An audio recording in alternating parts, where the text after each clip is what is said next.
આજે શિક્ષણની દુનિયામાં બધે જ પરીક્ષાઓ અને સ્પર્ધાની વાત થાય છે ને? પણ વિચારો, શું આ સિવાય કોઈ બીજો રસ્તો પણ છે?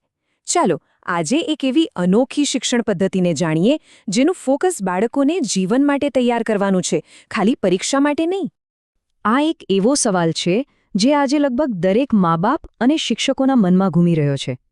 શું આપણે એવા બાળકો તૈયાર કરી રહ્યા છીએ જે ખાલી માર્ક્સની રેસમાં દોડે, કે પછી એવા માણસ બને જે જિંદગીને સમજી શકે?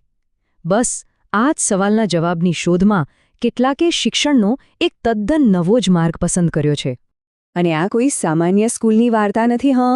આ તો એક આખા સમુદાયે સાથે મળીને કરેલા એક પ્રયોગની ગાથા છે. આપણે એમની રીતભાત, એનાથી મળેલા પરિણામો અને એની પાછળ જે ઊંડી ફિલોસોફી છે એની એકદમ નજીકથી સમજવાની કોશિશ કરીશું. તો ચાલો શરૂ કરીએ પહેલા વિભાગથી. નામ છે અભિભાવક વિદ્યાલય, એક પરિચય. એક એવી સ્કૂલ જ્યાં મા બાપ માત્ર ફી નથી ભરતા પણ સાચા અર્થમાં ભાગીદાર છે. જુઓ, આ સ્કૂલનું નામ જ કેટલું બધું કહી જાય છે, અભિભાવક વિદ્યાલય. મતલબ કે અહીં શિક્ષણ કોઈ પ્રોડક્ટ નથી જે વેચાય છે. ના, એ તો મા બાપ અને ટીચર્સનો એક સાથે મળીને કરેલો પ્રયાસ છે, એક સંયુક્ત અભિવ્યક્તિ છે. અને આ વિચાર ખરેખર ક્રાંતિકારી છે. અહીં તો જાણે ઘર અને સ્કૂલ વચ્ચેની દિવાલ જ તોડી નાખી છે. અહીં મા બાપ ખાલી ફી ભરવાવાળા કસ્ટમર નથી, પણ બાળકના શિક્ષણમાં એકદમ એક્ટિવ, એક સક્રિય શિક્ષકની ભૂમિકામાં છે.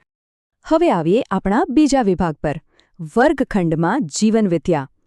અહીં આપણે જોઈશું કે આ બધા મોટા મોટા સિદ્ધાંતો રોજિંદા જીવનમાં, ક્લાસરૂમમાં કેવી રીતે અમલમાં મુકાય છે. આ સ્કૂલનો પાયાનો સિદ્ધાંત એકદમ સિમ્પલ છે પણ બહુ જ પાવરફુલ છે.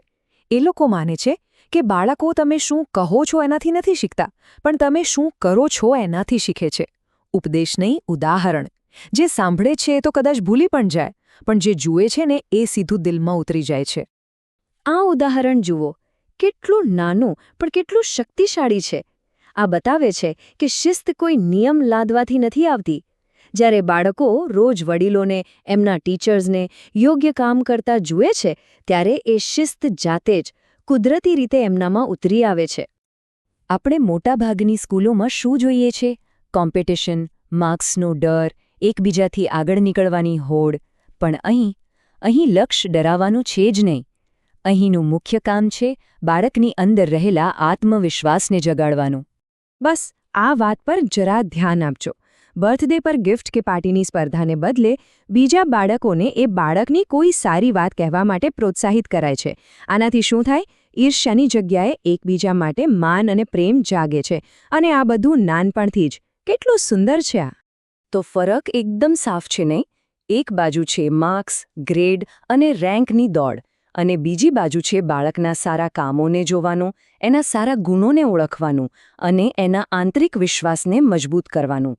એટલે કે અહીં મૂલ્યાંકન માર્ક્સનું નથી, પણ ચારિત્ર્યનું છે.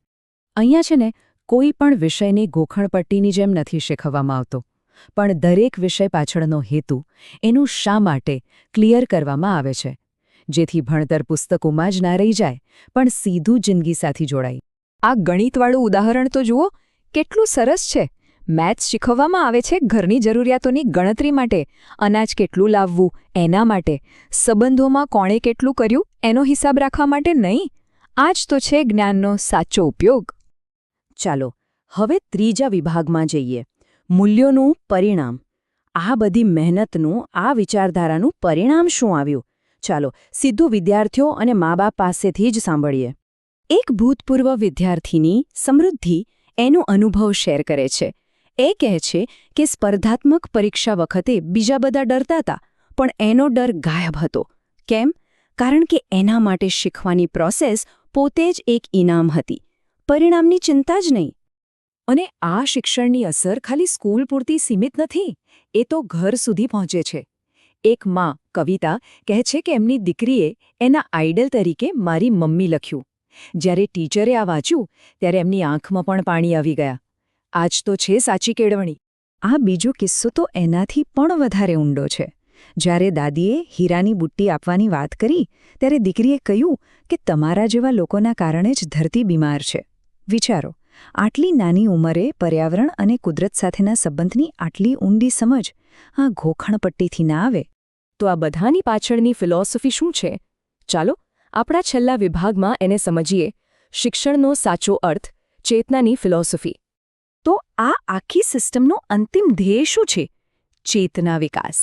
મતલબ કે શિક્ષણનો હેતુ ખાલી નોકરી કે પૈસા કમાવાનો નથી. અસલી હેતુ છે માણસની ચેતનાનો વિકાસ કરવો. પશુ જેવી અવસ્થામાંથી ઉપર ઉઠીને એક સંપૂર્ણ માનવ બનવાની આખી યાત્રા. આ ફિલોસોફી મુજબ આપણી પ્રેરણાના 3 લેવલ હોય છે. પહેલું, ઇન્દ્રિયોથી મળતા સુખ દુઃખનું. બીજું, સંબંધોમાં શું સાચું ખોટું છે એ સમજવાનું, એટલે કે મૂલ્યોનું. અને ત્રીજું, આપણી જિંદગીનો હેતુ શું છે એ સમજવાનું. શિક્ષણનું કામ આપણને આ પહેલા લેવલથી ત્રીજા લેવલ સુધી લઈ જવાનું છે. અને આ આખી ફિલોસોફી એક ઊંડા વિશ્વાસ પર ટકેલી છે. એ વિશ્વાસ કે દરેક બાળક જન્મથી જ ન્યાય, સાચું વર્તન અને સત્ય સાથે જીવવા માગે છે. શિક્ષણનું કામ કંઈ નવું ઠોસવાનું નથી. બસ બાળકની અંદર રહેલી આ ઈચ્છાને પોષણ આપવાનું છે, એને વિકસવા માટે યોગ્ય માહોલ આપવાનો છે. તો આખરે આ શિક્ષણ શું આપવા માગે છે? એવા ગુણો જે કોઈ માર્કશીટમાં નથી માપી શકાતા. એવો આત્મવિશ્વાસ જે બહારના વખાણ પર નિર્ભર નથી. ખાલી માહિતી નહીં, પણ ઊંડી સમજ. જિંદગી અને ભણતરનો ડર નહીં, પણ નિર્ભયતા. અને જીવનમાં શું કરવું છે એની સ્પષ્ટતા. તો આ આખી વાત આપણને એક મોટા સવાલ પાસે લાવીને ઊભા રાખે છે. શિક્ષણનો અસલી હેતુ શું છે? બાળકોને જિંદગીની રેસમાં દોડાવવા માટે ટ્રેનિંગ આપવી? કે પછી જિંદગીને હિંમત અને આત્મવિશ્વાસથી જીવવા માટે તૈયાર કરવા? આ શાળાનો આ પ્રયોગ આપણને બધાને આ સવાલ પર ફરીથી વિચારવા માટે ચોક્કસ મજબૂર કરે છે.